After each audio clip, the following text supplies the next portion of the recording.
Hello friends, कैसे हैं आप दोस्तों। सीआरपीएफ ट्रेडमैन की 10,000 वैकेंसीज का ऑफिशियल नोटिफिकेशन जारी कर दिया गया है। सीआरपीएफ के इतिहास की दोस्तों सबसे बड़ी वैकेंसी है। गोल्डन चांस है आप सभी के लिए जिन भाइयों के अभी तक कोई सिलेक्शन नहीं हुआ है।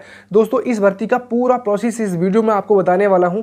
कब से आपके फॉर्म भरे जाएंगे। जिन भाइयों के पास में टेक्नीशियन का, ट्रेडमैन का कोई भी सर्टिफिकेट नहीं है, उनको परेशान होने की कोई आवश्यकता नहीं है। इस वीडियो में कंप्लीट प्रोसेस आपको बताने वाला हूँ। सबसे पहले ऑनलाइन आवेदन जमा करने की जो तिथि है वो 27 मार्च है। 27 मार्च से आपके ऑनलाइन फॉर्म जमा होने चालू हो जाएंगे।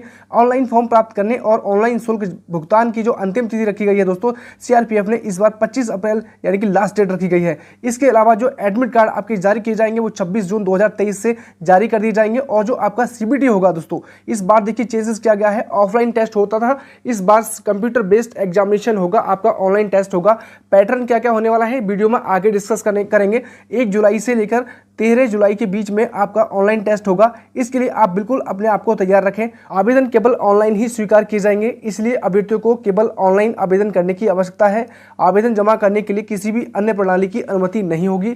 आपको बता दूं आपकी जानकारी के लिए, ये जो भर्ती होगी दोस्तों, ये आपके मूल निवास के आधार पर भर्ती होगी। जिस स्टेट का आप डोमिसाइल है, आप उसी स्टेट के भर्ती में आप भर्ती देख सकते हैं, यानी कि उसी स्टेट की भर्ती में आप पार्टिसिपेट हो सकते हैं। वेतनमान की अगर हम बात करें तो 21,700 से लेकर 69,100 रुपये इसका वेतनमान रखा गया है, जिसमें कोई भी अलाउंसेस शामिल नहीं है।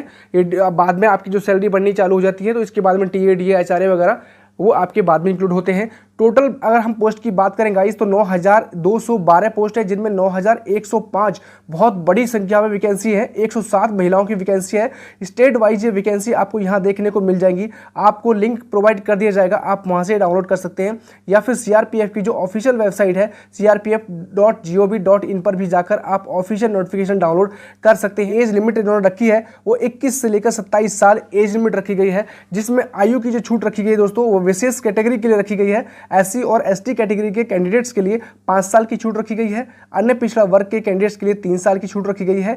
और भी अगर भूतपूर्व सैनिक है उनके लिए भी 3 साल की छूट इन्होंने रखी गई है। शैक्षिक योग्यता की बात करें तो 1 अगस्त 2023 को यानी कि कैंडिडेट के पास में सिपाही चालक भर्ती के लिए जो शैक्षिक योग्यता है वो किसी भी मान्यता प्राप्त बोर्ड से या केंद्रीय या राज्य सरकार द्वारा मान्यता प्राप्त विश्वविद्यालय से कम मैट्रिक आपके पास होना चाहिए। और तकनीकी योग्यता में आपके पास में हैवी ड्राइविंग लाइसेंस आपके पास होना चाहिए दोस्तों। तो सिपाही मोटर वाहन मैकेनिक के लिए शैक्षिक योग्यता आपको किसी भी मान्यता प्राप्त बोर्ड से 10+2 आपके पास उत्तीर्ण होना चाहिए। या फिर तकनीकी योग्यता की अगर हम बात करें तो आपके पास 2 साल का आईटीआई सर्टिफिकेट आपके पास होना चाहिए अगर आप भर्ती देख रहे हैं मोटर मैकेनिक के लिए। और बाकी ट्रेड के लिए देखिए आपको किसी भी सर्टिफिकेट की आवश्यकता नहीं है, वो रैंडमली आपको किसी भी संस्थान से और किसी भी दुकान से कहीं से भी आपको सर्टिफिकेट बन जाते हैं, जैसे मोची, कोबलर और ये आपका बार्बर है। बहुत सारी ट्रेड है जिनके बारे में हम आगे डिस्कस करने वाले हैं। आवेदन शुल्क की अगर हम बात करें तो केवल सामान्य ईडब्ल्यूएस और ओबीसी के पुरुष अभ्यर्थियों के लिए 100 रुपये की फीस का प्रावधान किया गया है। अनुसूचित जाति और अनुसूचित जनजाति और भूतपूर्व सैनिकों और सभी वर्ग की महिलाओं के लिए फीस में सभी प्रकार की छूट इनको दी गई है दोस्तों। परीक्षा पैटर्न की अगर हम बात करें दोस्तों तो परीक्षा पैटर्न जो रहेगा आपका वो कंप्यूटर बेस्ड टेस्ट होगा, जिसमें आपके 100 प्रश्न होंगे, आपके 100 नंबर के ही होंगे, जिसमें सामान्य बुद्धि और तर्कशक्ति यानी कि रीजनिंग के 25 क्वेश्चन होंगे और आपके 25 मार्क्स के होंगे। सामान्य ज्ञान और सामान्य जागरूकता के 25 क्वेश्चन होंगे, 25 मार्क्स के होंगे। सामान्य गणित यानी कि जो अर्थमेटिक आएगा वो 25 क्वेश्चन आएंगे आपको 25 मार्क्स के। हिंदी या अंग्रेजी में से कोई भी ऑप्शनल होगा, 25 क्वेश्चन आपके होंगे और 25 नंबर के होंगे, यानी कि कुल मिलाकर 100 प्रश्न आपके होंगे और 100 ही आपके अंक होंगे। जो कुल समय आपको मिलेगा दोस्तों वो 2 घंटे का आपको समय मिलेगा।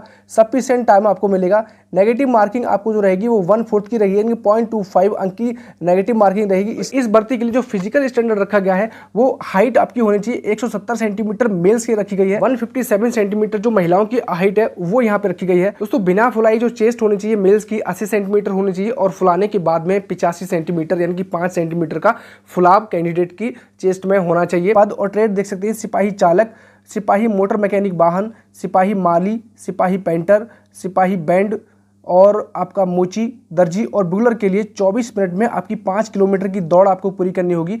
महिला अगर है तो आपको 3.5 मिनट में 1.6 किलोमीटर की रेस आपको पूरी करनी होगी।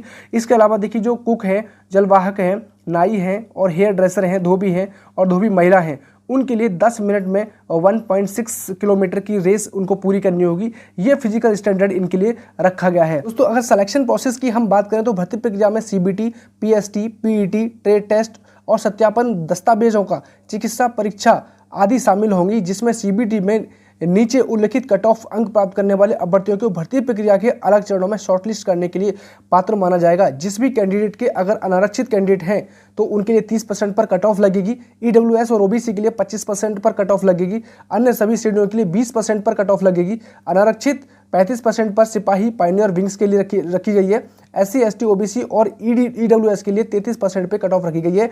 इसका मतलब ये है कि वो सिलेक्शन की कट ऑफ नहीं है, जो भी कैंडिडेट इतने मार्क्स लेके आएगा 100 में से उसको जो है नेक्स्ट स्टेज के लिए बुलाया जाएगा। ये बिल्कुल कंफर्म है, इसमें ये बिल्कुल साफ कहा गया है। इनकी अगर 100 में से कोई भी ईडब्ल्यूएस और ओबीसी कैंडिडेट है तो उस हिसाब से 25% उसको मार्क्स लाने होंगे नेक्स्ट प्रोसेस में क्वालिफाई करने के लिए। गाइस, अंतिम रूप से ऑनलाइन आवेदन जमा करने से पहले अभ्यर्थियों को यह जांचना चाहिए कि उन्होंने फॉर्म के प्रत्येक फील्ड में सही विवरण भरा है। अंतिम ऑनलाइन आवेदन पत्र जमा करने के बाद किसी भी कंडीशन में कोई परिवर्तन, सुधार, संशोधन की अनुमति नहीं दी जाएगी।